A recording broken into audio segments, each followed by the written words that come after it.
Because you just clicked on this video, YouTube is monitoring your every move. If you leave this video right now, no one will ever see it, because one of the main factors YouTube uses to decide if a video is good is how long someone spends watching. And how this relates to your channel is that depending how well your videos are edited could be the difference between a viral video or a flop.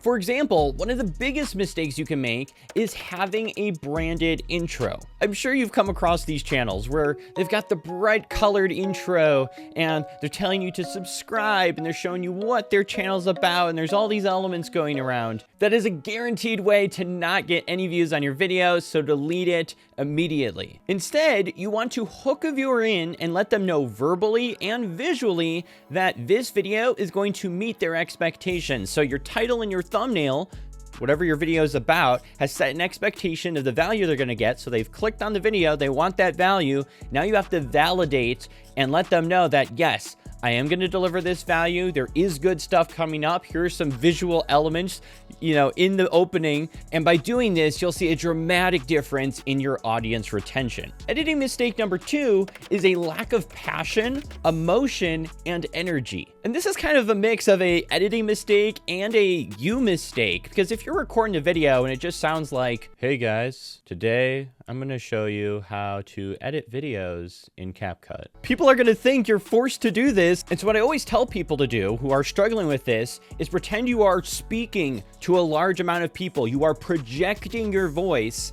And then also pretend like you just drank an energy drink and that you are full of energy, that you actually are passionate and you actually care about the stuff that you're making on YouTube. And that doesn't necessarily mean you have to scream at everyone like Mr. Beast. I think a really good example would be like iJustine, where you can tell she's interested and passionate, and there's energy there about what she's talking about. People want to see that drive and passion. And if you don't have that about your topic, maybe you need to consider doing another niche. Now, the editing side of this is adding emotion and feeling with music and sound effects. For example, the opening of this video, if you think about, people who are trying to do a challenge style video, they'll have the adventurous music, the action music there to make you really feel and get into what is happening in the content. And even if you are just going for chill vibes or relaxing music, you can set that tone with the music you add into your videos, which is where the sponsor of this video can help, which is Epidemic Sound. I use Epidemic Sound for my videos, not only because they have a huge selection of music and sound effects,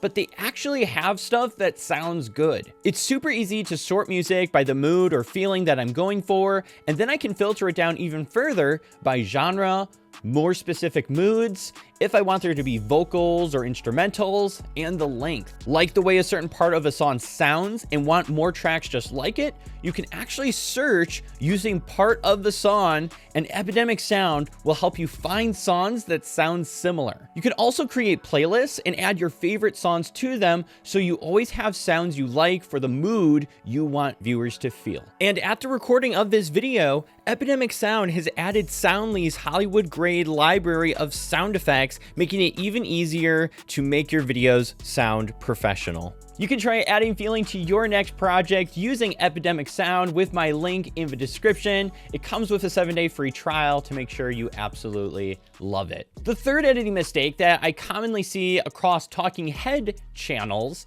is just doing a stale talking head. There's absolutely nothing going on. It's just, I'm clicked record and I'm just talking to the camera. And there's a lot of things you can do in an editor to enhance that. For example, free editors like CapCut and DaVinci Resolve, and then even the paid editors like Premiere Pro and Final Cut Pro all have the feature to add keyframes, which allows you to do animated zoom ins and zoom outs. So for example, here is a slow zoom in I was able to add using keyframes, and that just makes the video a little more engaging, even though this is a still talking head. And then I could technically do a reverse if I want to at any time and do a nice slow zoom out as I'm talking. And by adding these into your video and just sprinkling them through, it's now just not just a straight talking head video. There's some movement, there's some changes going on, which just makes the video more engaging. You could also do zoom in jump cuts simply by just zooming in and cropping in on one of the video clips. So for example, I could be talking here, and then I have a little bit of a zoom in here. It just jumped right in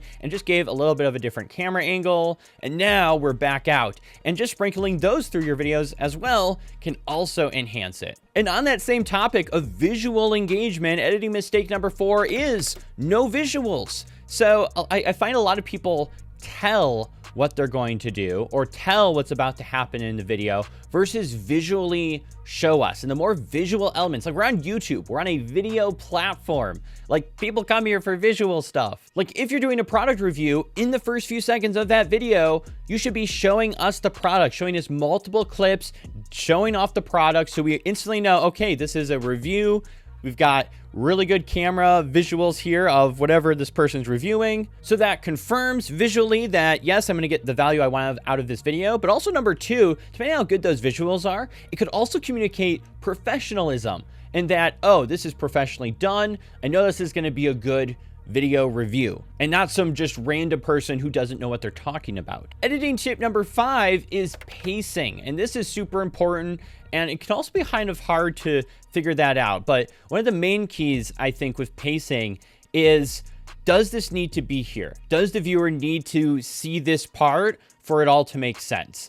And if the answer is no, and we're all just sitting around watching something that doesn't necessarily need to be in the edit, that should be cut out. That should be removed. This also can be an issue if you like to rant. So you might have a tips video. Let's say you have 5 tips on how to do something. But then for tip number 3, you talk for 5 minutes on that tip, whereas for all the other tips, you only talk for 2 minutes. For something like that, I would definitely compress that down, figure out, okay, what can I cut out of here?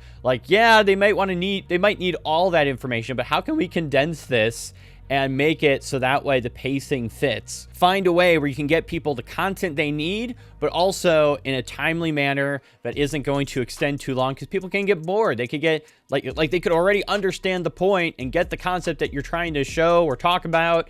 And so it's just time to move on. So if it can be cut out and the video makes sense, cut it out. Now, there is a lot more than just editing mistakes that you need to know to improve your YouTube channel. I encourage you to check out this YouTube playlist of some of the top videos we cover to help you grow your YouTube channel. So click over here if you want to continue to grow your knowledge, and I hope to see you there.